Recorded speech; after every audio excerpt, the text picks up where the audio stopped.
반갑습니다. 오늘 여러분들과 말씀을 39장을 창세기 볼 텐데, 우리 지난주에는 38장에 누구의 이야기를 나누었습니까? 유다의 며느리 다말. 유다가 마지막에는 그 담보물의 주인공이 자기인 줄 알고 며느리에게 했던 유명한 말 기억나시나요? 뭐라 그랬습니까? 네가 나보다 옳도다. 그 옳도다라는 말은 맞다 틀리다의 개념이 아니고 무슨 의미라 그랬죠? 네가 지향했던 그 그리스도를 향한 일관된 끈질김이 맞다, 그 말이에요. 그 인간은 결국 긍휼을 구하며 살 수밖에 없는 존재임을 다시 한번 그 사건을 통해서 보여주며, 또 그 후손을 통해서 누가 옵니까? 베레스. 누구의 조상이 되죠? 이제 살금살금 기억이 나죠? 다윗의 조상이 되고, 그 혈통을 통해서 그토록 그 여인이 운명을 걸고 자기의 자존심, 격식을 다 무너뜨린 채 바라보았던 그리스도가 그 혈통을 통해서 오십니다. 우리는 놀랍게도 그 여인의 이름을 어디서 만나죠? 왕의 족보, 마태복음 1장 1절에서 보게 되는 겁니다. 할렐루야. 자, 그러면 이제 그 이야기가 어떤 툴을 통해서 오게 되는가를 오늘 말하고자 하는 게 사실은 창세기 39장의 이야기입니다. 일찍이 이런 전제를 깔고 성경을 지금 우리는 보고 있습니다. 요셉의 이야기는 사실은 누구의 족보의 이야기라고 말씀을 드렸죠? 야곱의 이야기라고 말씀을 드렸어요.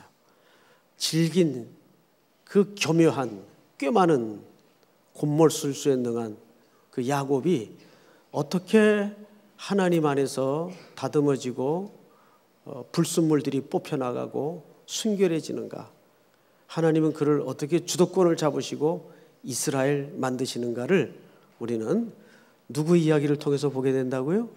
요셉의 이야기. 그러니까 결국 요셉의 이야기는 요셉 개인의 생애의 어떤 스토리가 아닙니다. 요셉은 결국 그리스도를 예표하는 그런 인물로 소개되는데, 야곱의 이야기는 그 담고 있는 내용 자체가 그리스도 없이는 존재할 수 없다는 이야기를 거대한 야곱의 톨레도옷을 통해서 요셉의 이야기를 얹어놓는 거죠. 그런 시각에서 창세기는 봐야 해석에 흔들림이 없게 되는 거죠. 자, 우리 39장 워낙 잘 알려진 본문이니까 그래도 한번 봅시다. 이거 누가 이렇게 영화를 만들어도 재미있을 것 같아요, 그죠? 굉장히 아주 반전도 있고 분노도 일어나고 재미적 요소가 참 많습니다. 근데 과연 오늘 이 사건이 뜻하는 바가 뭘까? 우리가 읽으면서도 막 화가 나죠. 이럴 수가 있나? 너무 요셉이 억울한 것 같아요. 대표적으로 우리 한국에서 억울한 사람이 누굽니까? 조세호 씨라 그래요. 대표적인 억울한 사람. 누군지 알죠? 그런데 그 억울함에 대한 유머가 많이 돌아다니더라고요. 억울함에 대한 유머. 버스를 타고 가다가 버스가 전복이 돼서 4명이 죽었대요. 그래서 이제 수사를 해보니까 그 4명 사연이 너무 기가 막힌 거예요. 첫 번째 사람은 내일 결혼식 날인데 그 버스를 타서 죽었어요. 이거 그냥 유머예요. 너무 심각하게 듣지 마세요. 참, 표정들 보고 더 이상 말을 못 하겠네. 두 번째 사람은 그 버스 못 탈 뻔했는데 쫓아가서 두들겨가지고 타고 가다가 죽었어요. 세 번째 사람은 69번을 96번으로 잘못 봐가지고 죽었대요. 또 한 사람이 누구더라? 또 한 사람은 진짜 웃기는 사람인데 그만 내려야 되는데 졸다가 한 정거장 더 가다가 사고가 나서 죽었대요. 이 4명 중에 누가 제일 억울할 것 같아요? 누가가 어디 있어요? 다 억울하지. 죽었으면 다 억울한 거지. 그런데 역사 속에 실제 이런 억울함이 너무 많아요. 요새 비교가 안 될 정도의 억울한 사람들이 많죠. 여러분, 이건 실화인데 그 뉴올리언즈에서 일어났던 실제 실화입니다. 보석상 주인을 권총으로 살해한 혐의로 글렌 포드라는 30대 청년이 체포가 돼요. 원래는 4명의 용의자가 있었는데 이 글렌 포드는 그 중에서도 굉장히 그 가난한 남의 집에 돌아다니면서 이 정원 손질을 해주면서 생계를 유지하는 흑인이에요. 사진을 한번 볼까요? 그가 붙잡힐 때 사진입니다. 이분은 결국 이 일로 1983년도에 1급 살인죄로 정식 기소가 돼서 온갖 방법을 동원해서 억울함을 호소했지만 받아들여지지 않았어요. 그 지역의 이 흑인들에 대한, 또 가난한 흑인들에 대한 이 선입관들 때문에 그는 어떤 알리바이도 성립이 안 됐는데도 불구하고 이 사람에게는 국선 변호사조차 선임되지 않았습니다. 그래서 아주 막 임명된 초임 변호사들이 어설프게 변호를 하다가 그만 더 미궁에 이 사건이 빠지게 됩니다. 결국은 이 청년은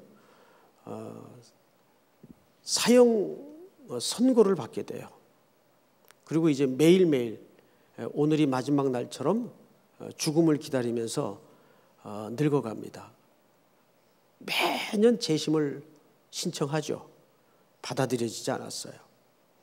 그러다가 28년째 되는 해에 우연히도 감옥에 있던 어느 죄수를 신문하다가 이 보석상 살해 사건에 대한 뜻밖의 진술을 듣게 됩니다. 알고 보니까 진범은 따로 있었어요. 그게 28년 만의 일입니다. 근데 그 사이에 어느새 이 청년이었던 글렌 포드는 이렇게 늙어버렸어요. 사진을 좀 볼까요? 이랬던 청년이 이렇게 늙었습니다. 이때는 이미 감옥에서 60이 넘어가던 중반을 향한 나이가 됩니다. 그리고 결국 재심 끝에 진범이 밝혀져서 석방이 되는데 30년 만에 석방이 됩니다. 근데 진범이 충격적이게도 30년 전 용의선상에 올랐던 4명 중에 2명이 진범이었어요. 진범은 엉뚱하게 그 당시에 풀어주고 죄 없는 이 글렌 포드가 뒤집어 씌워져서 억울하게 옥살이를 하게 됩니다. 석방이 돼서 1년 만에 충격적인 사실을 병원에서 듣게 돼요. 폐암 판정을 받습니다. 참 이렇게 비참하고 비극적인 인생이 또 있을까 싶을 정도로 듣기만 해도 마음이 아프죠. 이때 이 사람을 33살 검사가 기소했는데 그 검사가 병든 글렌 포드를 찾아와요. 찾아와서 이제 사과하는 장면인데 한번 사진을 좀 볼까요? 네, 이렇게 두 손을 모으고 글렌 포드에게 사과를 합니다. 그러면서 이 검사가 이때는 이미 이제 검사직에서 물러났을 때겠죠. 이런 이야기를 하게 돼요. 선생님, 이제야 나는 33살의 젊은 검사가 다른 한 인간을 죽음에 이르게 하는 판단 내릴 능력이 없다는 사실을 뼈저리게 그리고 뼈아프게 깨달았습니다. 용서해 주십시오. 이게 어떻게 용서가 됩니까? 그걸 조용히 듣고 있던 글렌 포드가 검사에게 손을 내밀어요. 악수를 청한 거죠. 그 사과의 이야기를 들으면서 악수를 청해요. 청하면서 무슨 말을 하는가 하면, 미안합니다. 나는 당신을 용서할 수 없습니다. 정말요. 여러분 같으면 용서가 되겠어요? 저도 용서를 못할 것 같아요. 뭐 신앙심아니라 뭐래도 용서가 안 될 것 같아요. 감옥에서 고스란히 시들어버린 돈으로도 바꿀 수 없는 소중한 청춘을 어떻게 용서를 할 수 있으며 보상이 된단 말입니까? 악수는 청하는데, 미안합니다. 나는 당신을 용서할 수가 없습니다. 정말요. 그리고 1년 후에 이 글렌 포드는 그 폐암으로 죽게 돼요. 이분이 그 역대 억울한 인생 중에 세 손가락 안에 꼽히는 사람이에요. 근데 오늘 그 성경을 준비하다가 이 글렌 포드에 대해서 이제 기억이 난 거예요. 이게 어느 방송에서도 했던 스토리입니다. 자, 요셉은 지금 형들의 분노의 돌팔매질로 팔려서 애굽으로 가게 되죠. 예, 그래서 애굽에서 보디발의 집에 또 팔려 들어갑니다. 그런데 알 듯 모를 듯한 이해 안 되는 그 단어 하나가 우리 눈을 거슬리게 만들죠. 2절을 볼까요? 여호와께서 요셉과 함께 하심으로 그가 무슨 자가 되었다 그래요? 형통한 자가 되었다. 자, 우리 청년들 이런 형통 할래요? 막 감옥에 들어가고 막 팔려가고. 아니, 여호와께서 함께 하셨다라는 말만 없어도 조금 읽어보겠어요. 그런데 이게 도대체 여호와께서 함께 하시는 더더군다나 형통의 모습으로 우리가 이해가 되냐 그 말이에요. 상식선에서 세상을 믿는 사람이 성경을 읽어도 이런 회개한 기록이 다 있나 싶을 정도예요. 이게 무슨 형통이에요? 그 신이 살아계시다면 이게 함께하는 모습입니까? 근데 성경은 오류가 없겠죠? 그리고 형통이라는 말이 또 나와요. 3절에 그의 주인이 여호와께서 그와 함께 하심을 보며 또 여호와께서 그의 범사에 뭘 하게 하심을 보았더라? 형통하게 하심을 보았더라. 자, 그래서 우리는 39장 전체를 들어가기에 앞서서 여기서 사용된 이 찰라흐라는 형통의 의미가 뭔가를 유념히 다시 한번 재정의를 할 필요가 있어요. 성경에는 형통이라는 단어가 굉장히 많이 나오는데 구분되어서 등장한다는 것을 놓쳐서는 안 됩니다. 시편 30편을 넘겨주세요. 시편 30편. 그냥 성경 절반 대충 펴면 나옵니다.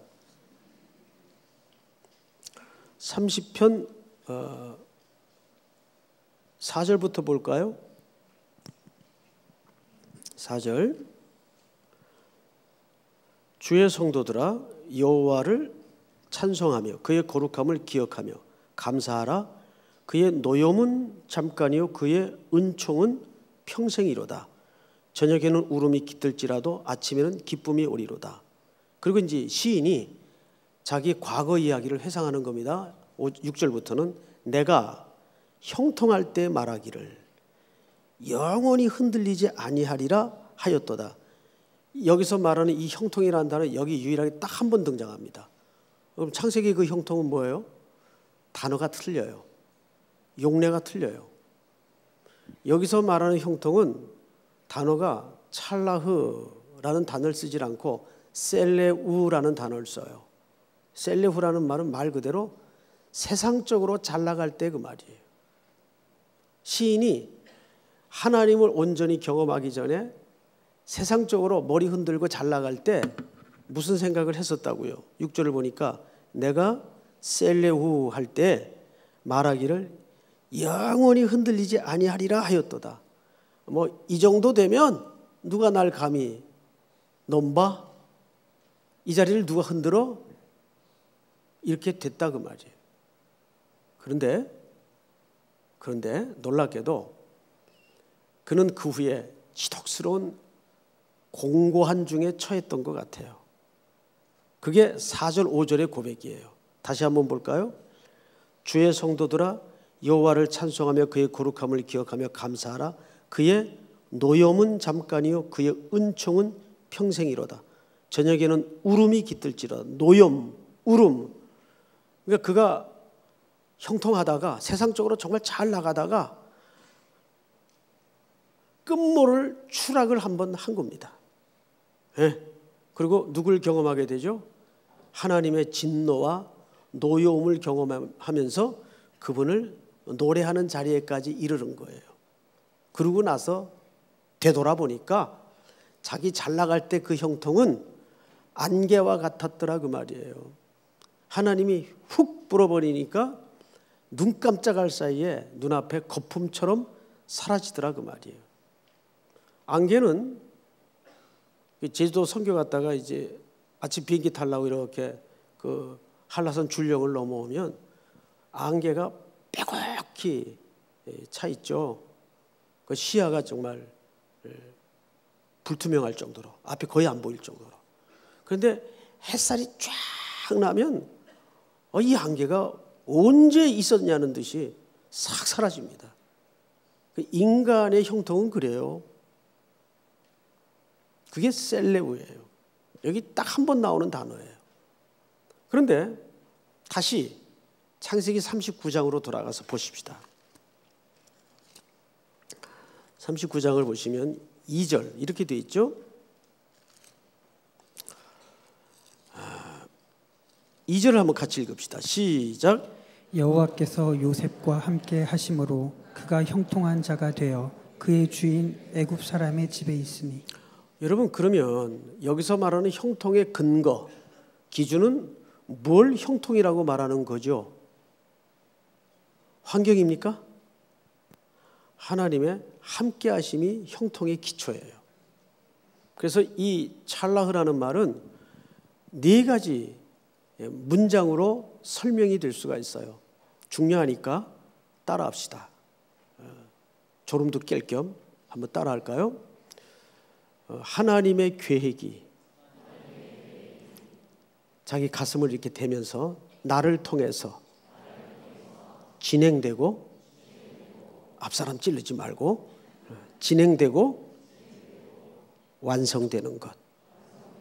자, 한 문장으로 할 수 있겠죠? 시작. 예, 뭐 제스처까지 할 필요는 없는데 좋아요. 아주 열의가 있어서 참 마음에 들어요. 하나님의 계획이 나를 통해서 진행되고 완성되는 것이 뭐라고요? 하나님의 형통이에요. 자, 우리 지금 요셉의 이야기를 몇 주째 금요일마다 듣고 있는데 요셉의 가장 그 기억되는 그림은 꿈이었습니다. 꿈. 다시 상기시켜 보면 요셉은 그 꿈의 의미를 알았다 몰랐다? 몰랐어요. 그러면 요셉과 요셉의 꿈은 어떤 상관관계를 갖고 있을까요? 요셉의 꿈은 요셉의 꿈이 아닙니다. 정확하게 요셉의 꿈은 누구의 꿈이에요? 옳지. 이젠 한마디 하면 열을 알아들으세요. 예.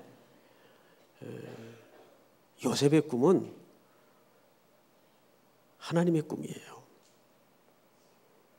근데 그걸 요셉은 아직 몰라요. 근데 그 꿈이 서서히 요셉의 인간적인 모든 것들을 하나씩 깨부숴 가면서 요셉의 전 인생에 걸쳐 어떻게 됩니까? 드러나죠. 요셉을 우리는 조금 객관적으로 볼 필요가 있습니다. 물론 오늘 성경 본문에서만 봐도 남다른 장점이 있어요, 없어요? 있죠. 여러분 그 남의 나라에 팔려 들어가서 주인에게 모든 전권을 맡을 정도로 인정을 받았다는 건 인간적으로도 성실하지 않으면 가능할까요? 불가능합니다. 근데 그 성실함이 계속 성경은 인간적인 성실을 부추기질 않고 누가 함께 하심이라고 얘기합니까? 그렇죠. 하나님이 함께 하심이라 그가 형통한 자가 돼요. 여러분, 그러니까 사람의 성실함도 인간의 끈기와 인내로 이루어지는 일이 아니에요.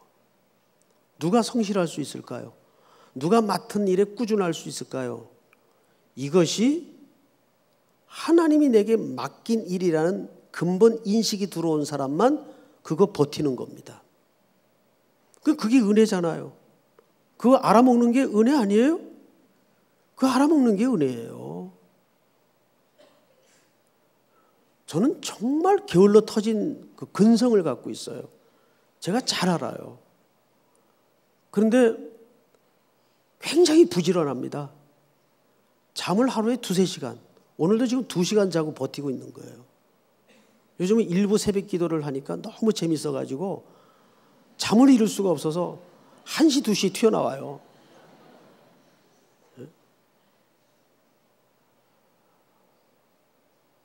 그게 무슨 인간적인 인내와 의지로 가능할까요?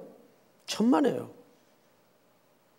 인간적인 인내와 의지로는 우리는 금방 고꾸라져요. 그것마저도 누구의 은혜가 주도하기 때문에, 그렇죠. 하나님의 은혜가 주도하기 때문에. 그래서 우리는 요셉의 좋은 점은 인정하되 그것이 요셉의 인간성에 초점을 맞춰서는 안 되고 그 근저에 깔린 기초가 무언가를 봐야 됩니까? 은혜였다는 걸 봐야 돼요. 자, 노아는 그리고 에녹은 어떻게 성경에 하나님과 동행하고 의인이 될 수 있었어요? 성경은 정확히 뭐라 그래요? 은혜를 입었더라. 은혜를 입어야 돼요. 그래서 제가 가끔 그런 멘트를 여러분들한테 소개하잖아요. 운 좋은 놈 당할 수 없고 은혜 받은 사람은 당할 수 없어요. 은혜 받아야 돼요. 오늘 이 밤에도 뭐 복잡하게 미주알 고주알 그렇게 기도하는 것도 의미가 있겠지만 가장 막바지에 밀고 들어가야 될 것은 다말처럼 나는 고꾸라져도 주님의 도움이 필요하고 십자가 앞에 고꾸라진다는 마음으로 은혜 앞에 무너져야 돼요. 그걸 유다가 보고 내가 옳다. 그게 옳은 거예요. 주님 의지할 줄 아는 게 옳은 거예요. 믿습니까? 요셉은 지금 하나님의 계획이 자기 인생을 통해서 진행되고 있는 것을 아직은 잘 몰라요. 근데 하나님은 여유만만하게 빙글빙글 웃으시면서 얘가 좀 힘들긴 하겠구나. 알죠. 이스라엘 백성들이 애굽에 400년을 종살이할 때도 출애굽기 3장에 그들을 해방시켜 줄 즈음에 모세에게 뭐라 그러죠? 내가 그들의 눈물을 보고 고통을 듣고 우고를 알고 그랬어요. 알고. 그런데 그 앞에 더 중요한 얘기가 있었죠. 그들의 눈물이 있었기 때문에, 부르짖음이 있었기 때문에 아니에요. 아브라함과 이삭과 야곱의 언약을 기억하사. 그냥 하나님의 스토리가 있어요. 우리가 그것을 그 모든 고난과 풍랑을 겪어가면서 천천히 여러 깨달을 뿐입니다. 믿습니까? 결국 우리가 그걸 그걸 안 보이던 조각만 같았던 퍼즐들이 어느 날 갑자기 주르륵 한 그림으로 들어올 때가 있단 말이에요. 그게 창세기 45장이에요. 형들이 조아린 걸 보고서야 오마나 세상에 이게 이거였구나. 요셉이 그때 알아요. 그때 커밍아웃 할 때. 아직 우린 잘 몰라요. 그래서 우리에게 뭐가 필요하죠? 뭐가 필요할까요? 그러면 모르지만, 해석도 안 되지만, 설득도 안 되지만, 이해도 안 되지만, 딱 요셉의 상황이 지금 그렇잖아요. 지금 나에게 이 닥쳐지는 이 공고함이 해석도 설득도 이해도 안 되지만 지금 당해야 돼요. 겪어야 돼요. 그럴 때 뭐가 필요하겠어요? 그분을 신뢰하는 믿음이 필요한 거예요. 그래서 우리 어머니들이 가장 힘겨울 때 풍파 속에 가장 많이 애창했던 찬송 후렴이 뭡니까? 믿음으로 사는 자는 하늘 위로 받겠네. 무슨 일을 만나든지 만사 형통하리라. 그게 보통 찬송이 아니잖아요. 우리 후렴만 한번 불러볼까요? 믿음으로 사는 자는 하늘 위로 받겠네. 무슨 일을 만나든지 만사 형통하리라. 무슨 일을 만나든지 만사 형통하리라. 하나님은 선하시기 때문에, 그분은 아들을 내어주시기까지 우리를 사랑하시는 분이기 때문에 우리는 잘 모르겠지만, 이게 뭔지 잘 이해도 안 되지만 그냥 그분 믿고 질질 끌려서라도 가는 거예요. 믿습니까? 자, 이제 성경을 좀 더 보십시다. 4절, 요셉이 그의 주인에게 은혜를 입어 섬김에 그가 요셉을 가정 총무로 삼고 자기의 소유를 다 그의 손에 위탁하니. 5절 다 같이 읽을까요? 시작. 그가 요셉에게 자기의 집과 그의 모든 소유물을 주관하게 한 때부터 여호와께서 요셉을 위하여 그 애굽 사람의 집에 복을 내리심으로 여호와의 복이 그의 집과 밭에 있는 모든 소유에 미친지라. 두 가지가 이상하네요. 보통 이제 학교에서 수업 방식은 이렇게 하죠. 교수가 묻고 학생이 답을 하는 방식이죠. 근데 이거 바꿔야 됩니다. 학생들이 자꾸 질문을 해야 돼요. 그렇죠? 학생들이 자꾸 질문을 해야 돼요. 여러분들이 성경을 읽을 때 자꾸 하나님 앞에 질문을 해야 돼요. 한 절 한 절마다 시빌걸라는 말이 아니라, 하나님 정말 이거 이해 안 되네요. 난 정말 이거 동의할 수 없어요. 뭐 그렇게라도 하세요. 자, 뭐가 이해가 안 되고 뭐가 동의가 안 되냐면, 제가 오늘도 이제 어느 교수님하고 앉아서 그런 얘기를 했는데, 우리가 이렇게 설교를 준비해도 준비를 할 수 있어요. 뭐 주예하고 원문 찾고 맥락 보고, 그래서 팩트를 정리할 수는 있어요. 근데 진짜 어려운 게 뭔지 아세요? 이 준비된 사실을 넘어 하나님이 오늘이라는 이 현 시간 속에 청중에게 말하고자 하는 게 뭘까? 그게 가장 붙들기 어려운 메시지입니다. 그거는 깊이 하나님과 고민하고 씨름하고 싸우는 수밖에 없어요. 자꾸 하나님 앞에 질문을 하는 수밖에 없어요. 하나님, 준비는 했는데 솔직히 좀 모르겠습니다. 뭐 계속 그러는 거예요. 어떤 때는 정말 막연히 여기 서요. 하나님, 이게 뭐죠 하다가 그냥 여기 와 보니까 서 있어요. 그럴 때가 많아요. 그럴 땐 진짜 황당하고 답답하죠. 그러니까 늘 그냥 이게 반은 정신 나간 사람처럼 이렇게 뭔가를 이렇게 생각하고 자꾸, 그러니까 텍스트하고 자꾸 고민하는 거예요. 이 두 가지가 이해가 안 된다 그랬어요. 뭘 것 같아요, 여러분? 첫째,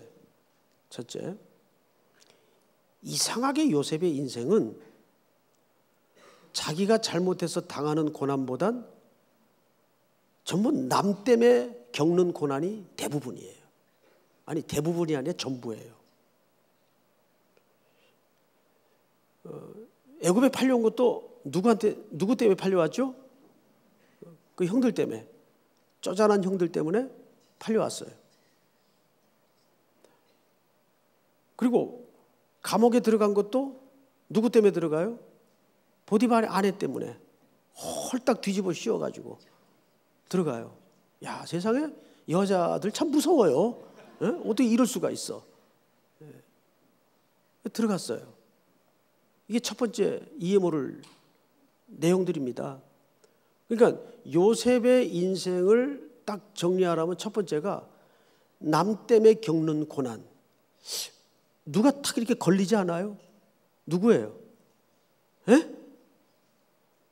예수님이 저 때문에 달리셨잖아요. 그래서 요셉의 일생이 그리스도의 모형일 수밖에 없는 겁니다. 요셉이 전부 남 때문에 어려움을 겪고 억울함을 겪고 고난을 받잖아요. 그래서 주님 십자가만 생각하면 억울할 거 없다. 송택은 목사님 뭐 억울한 게 많은가 보다. 뭐 그런 건 아니고 보편적인 인생을 놓고 생각할 때 사람들이 다 억울하다 그러잖아요. 그래서 이렇게 표정들 보면 좀 억울하게 생긴 사람들 많아요. 표정들이. 그게 아직 이제 다 이렇게 이해가 안 돼서 그래요. 또 하나 이상한 게 있어요. 뭘 것 같습니까? 또 하나 이상한 게 있어요. 오늘 본문만 봐도 그래요. 지금까지만 살펴봐도 요셉에게 떨어지는 콧구멍은 사실 아무것도 없어요. 요셉 때문에 전부 누가 먹고 살아요? 예, 전부 남이 잘 먹고 잘 살잖아요. 이게 무슨 그림이죠? 주님의 그림 아니에요. 주님이 자기를 찢어 생명의 떡이 되어 주심으로 우리가 먹고 살잖아요. 매일매일 그 양식을 먹고 사는 거 아니에요? 이 두 가지만 봐도 여기에서 우리가 어떤 삶으로 초대돼야 되는가를 감이 잡힙니까? 안 잡힙니까? 감이 잡히죠. 그래서 어느 목사님이 일찍이 그런 말을 했어요. 공부해서 남 주냐? 남 줘야죠. 남 줘야죠. 그렇잖아요. 저도 우리 청년들 가끔 자주는 못하지만 결혼 주례를 할 때 꼭 확인하는 질문이 당신은 5,000명분을 혼자 먹고 살래? 5,000명을 먹여 살릴래? 그러면 대답의 범주 안에서밖에 대답을 안 해요. 5,000명 먹여 살리겠다 그래요. 5,000명만 먹여 살려서 되겠어요? 3.1교회 청년들이면 최소한 10만 단위는 넘어가야지. 50만 명을 먹여 살리겠다. 그런데 이 세상의 구조가 진짜 그래요. 누군가 먹여 살려야 돼요. 누군가는 그 시대의 평균이 되어서 함께 들어오지 못하는 자를 먹여 살리는 책임이 있는 거예요. 여러분 그 뉴욕 유엔 본부가 있죠. 맞나요?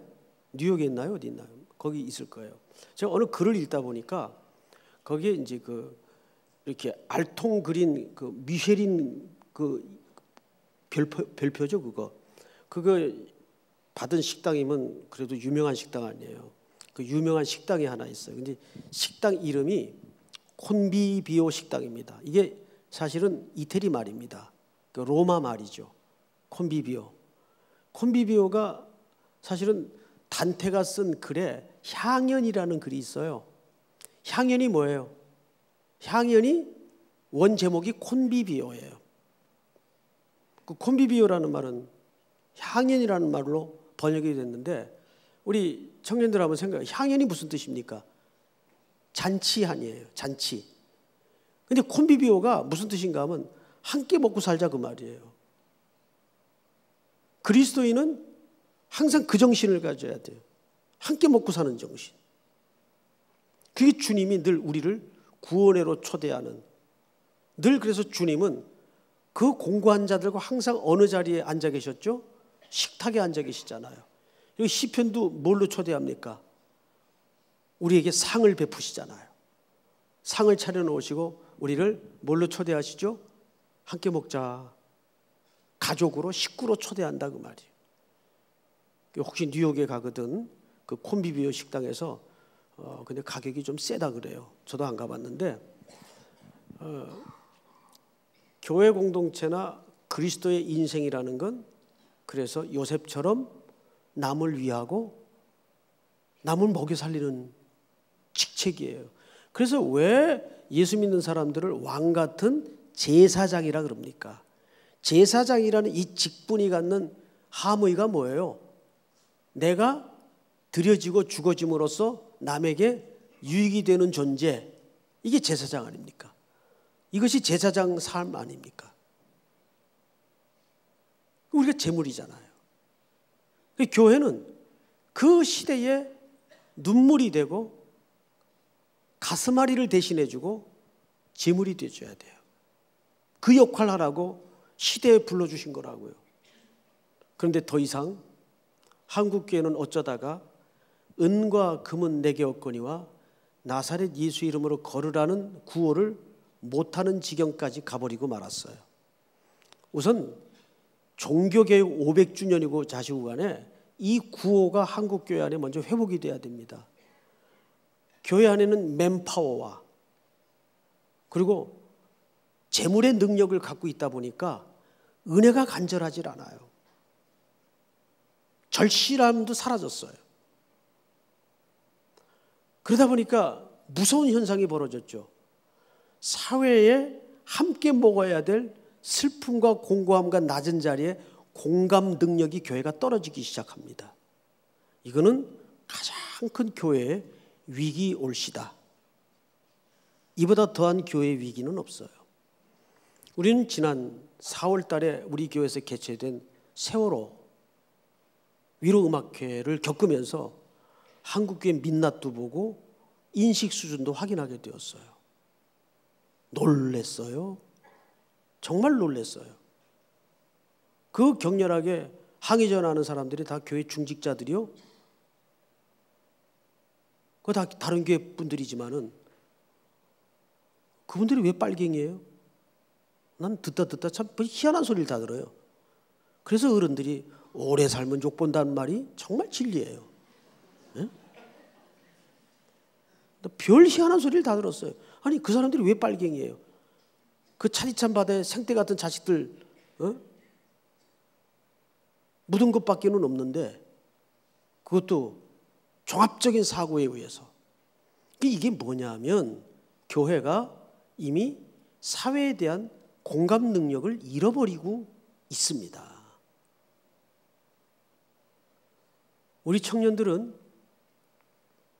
제가 일관되게 여러분들에게 당부하고 부탁드렸던 것처럼 계속해서 주님의 손발이 되어서 주님의 눈물이 있는 곳에, 주님의 애통이 있는 곳에, 주님의 마음이 있는 곳에 낮은 곳을 향해서 우리 함께 먹자, 함께 살자, 콤비비오,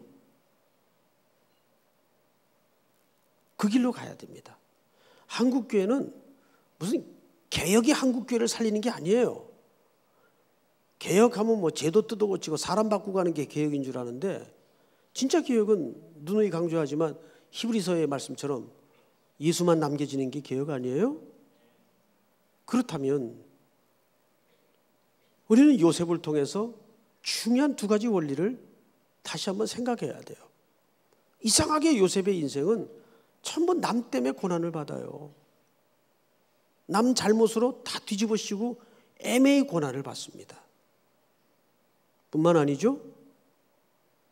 그가 사회에 책임을 크게 맡을수록 자기에게 축적되는 게 없어요.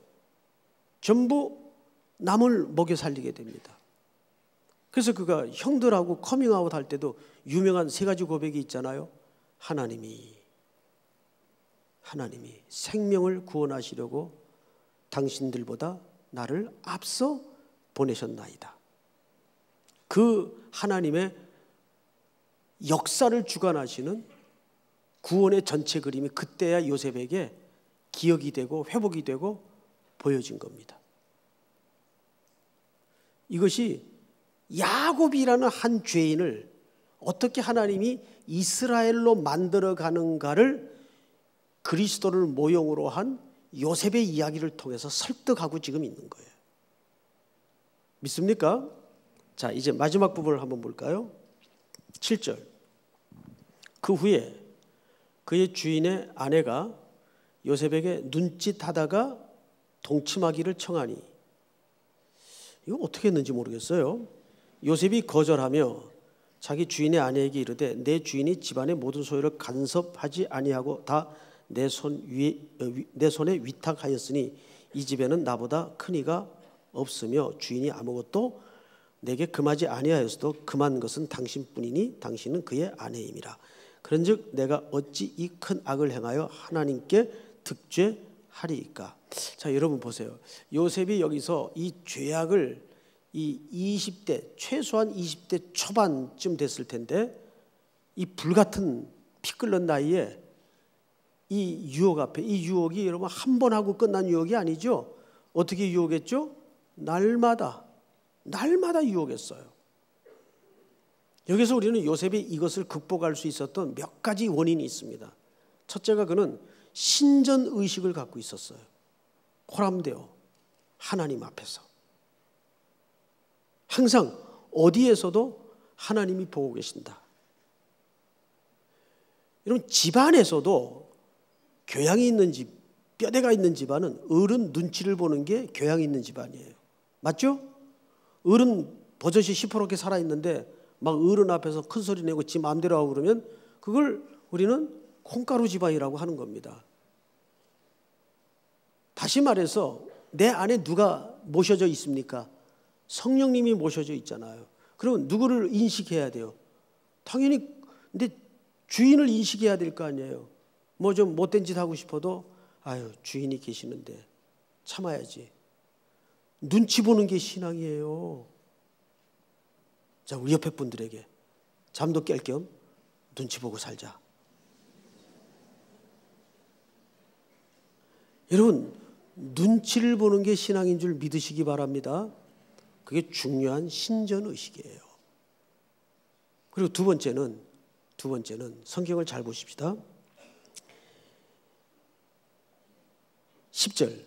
여인이 날마다 요셉에게 청하였으나 요셉이 듣지 아니하여 동침하지 아니할 뿐더러 뭐 하지도 아니하니라. 예, 정욕의 죄는 맞서 싸우는 죄가 아니에요. 맞서 싸우면 천하장사라도 이기지 못합니다.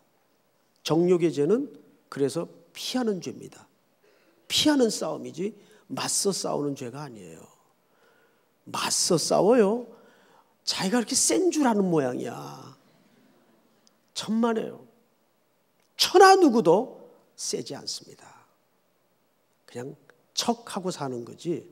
그래서 이 특별히 정욕에 관한 죄는 피해야 될 죄인 걸 명심하시기 바랍니다. 요셉은 참 지혜로웠어요. 정말 하나님이 함께하는 게 얼마나 은혜인지. 그리고 세 번째로 신전의식이라는 게 무슨 뜻인지 아세요? 누구의 말씀을 기억하고 있었다는 얘기입니까? 하나님의 말씀. 일찍이 창세기 37장에서 요셉이 입고 있던 채색에서 의미를 말씀드렸죠? 누구에게 입히는 거라고요? 상속자에게 입히는 거예요. 누구에게 상속합니까? 토라를 잘 배우는 사람. 하나님의 말씀. 시편 119편의 말씀처럼 청년이 무엇으로 그 행실을 깨끗게 하리이까? 여호와의 말씀으로니이다. 하나님의 강력한 말씀이 결국 우리 인생을 주도해야 우리가 죄와 세상의 더러움으로부터 보호될 수 있습니다. 믿습니까? 그래서 요즘 우리 청년들 말씀 배우느라고 참 수고하는 거 고마워요. 밤늦게까지 제자 훈련한다. 또 SBC 클래스에 들어가서 강의 듣고. 그게 얼마나 이쁜지 몰라요. 낮에도 밤에도 너무 이뻐요. 계속 말씀을 배우세요. 알아듣든 못 알아듣든 이해되든 안 되든 계속 집어넣으세요. 그러면 어디선가 그 말씀이 튀어나와요. 그 말씀이 역사를 합니다. 말씀은 운동력 있고 살아 날숨 건갑습니다. 우리의 모든 상황을 제어할 수 있습니다. 자, 이제 마지막으로 어쨌든 홀딱 누명을 쓰고 그는 감옥에 들어갑니다. 이제 감옥 이야기로 이야기를 마치도록 하겠습니다. 22절을 보세요. 21절. 여호와께서 요셉과 함께 하시고 그에게 인자를 더하사 간수장에게 은혜를 받게 하시매. 또 요셉 때문에 이제 누구까지 은혜를 받아요? 간수장까지. 여러분들 때문에 팀장이 은혜 받기를 바랍니다. 여러분들 때문에 부장이 은혜 받기를 바랍니다. 이거 진짜 삶의 원리가 그래야 돼요. 그렇잖아요. 예? 선교 앞두고 과장님 위해서 기도하는 자매들 많아요. 예? 휴가 날짜 좀 맞추려고. 얼마나 그 모습이 참 이뻐요. 이게 하나님도 너무 귀여울 것 같아. 아이고 우리 딸이 이 선교 가려고 저렇게 애쓰는구나. 그게 별거 아닌 것 같아요, 여러분? 안 그래요. 게다가 요즘은 옵션이 많잖아요. 뭐 심지어 목요일 날 오는 사람이 있어. 그래도 너무 이뻐.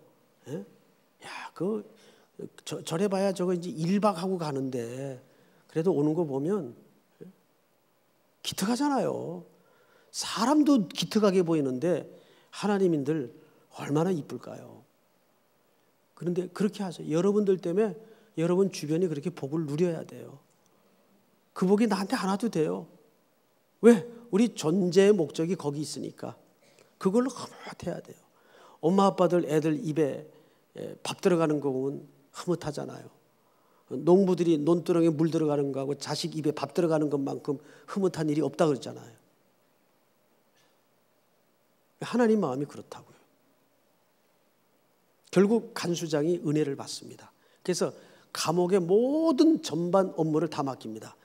뭐 감옥 업무를 해봐야 뭐 있겠어요. 예?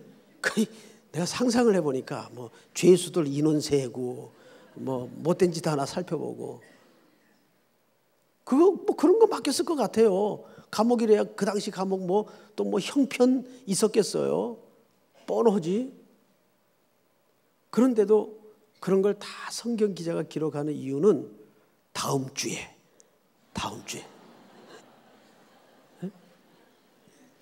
우리 찬양 하나 하십시다.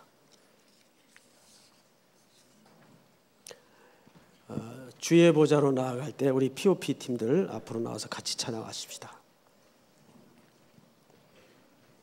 예수 피를 힘입어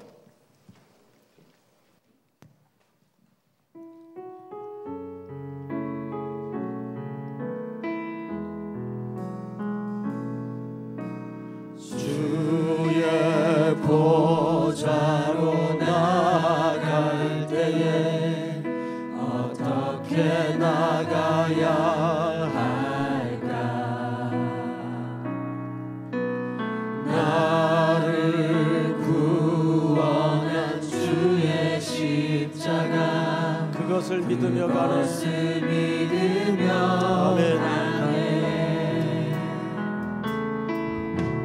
주의 보좌로 나아갈 때에 나 여전히 부족하나 나를 부르신 주의 그 사랑 그것을 믿으며 가네 자격 없는 내 힘이 아니 오직 예수님의 보혈로 자격 없는 내 힘이 아니 오직 예수님의 보혈로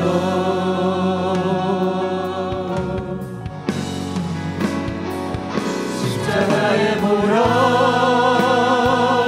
완전하신 사랑 힘입어 나아갑니다.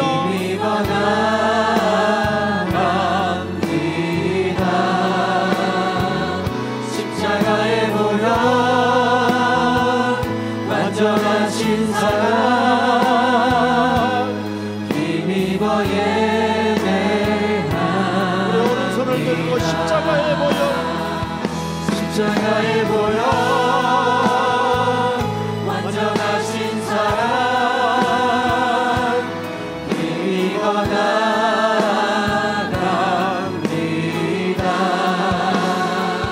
십자가의 보혈 완전하신 사랑 힘입어 예배합니다. 다시 한번 십자가의 보혈, 십자가의 보혈 완전하신 사랑 힘입어 나갑니다. 십자가의 보혈 완전하신 사랑, 십자가의 보혈 완전하신 사랑 힘입어 예배합니다.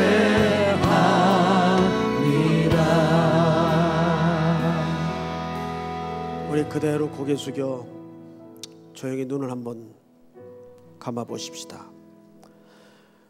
비로소 눈을 감을 때 보이지 않던 하나님이 내 영혼에 찾아오기 시작합니다. 눈을 뜨면 사물이 자꾸 보여요. 저것도 보이고 이것도 보이고. 그래서 우리가 하나님께 집중하는데 그 보이는 것들이 오히려 방해를 하잖아요.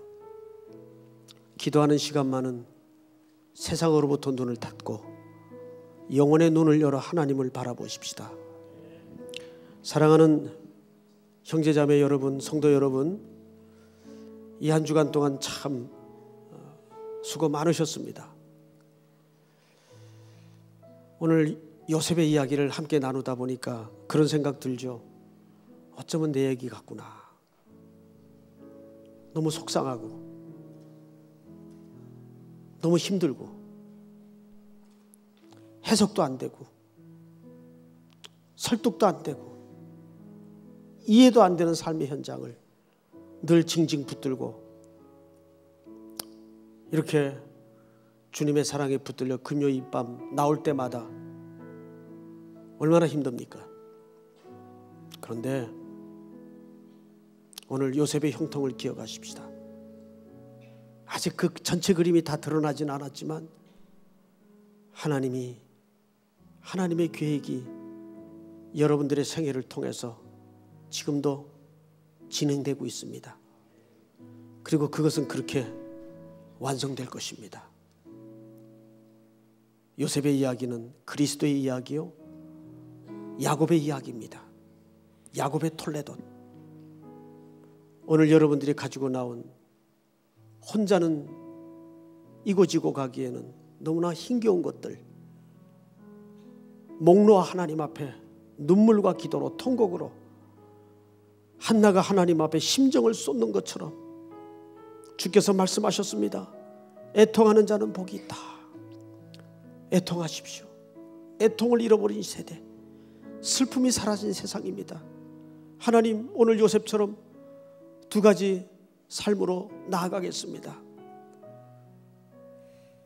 남을 위하여 애매히 받는 고난마저도 그들에게 유익이 된다면 감당하겠습니다. 요셉 때문에 나의 모든 삶의 언저리가 복을 누리게 하여 주시옵소서. 복의 통로로 살 수 있도록 은혜를 새롭게 하여 주시옵소서. 여러분들이 가지고 나온 모든 제목을 놓고 우리 이 시간 다 같이 한번 주여 부른 다음에 통성으로 기도합시다. 주여! 하나님 은혜를 감사합니다. 오늘도 이 밤에 저들을 찾아오셔서 하나님의 말씀을 감당할 수 있도록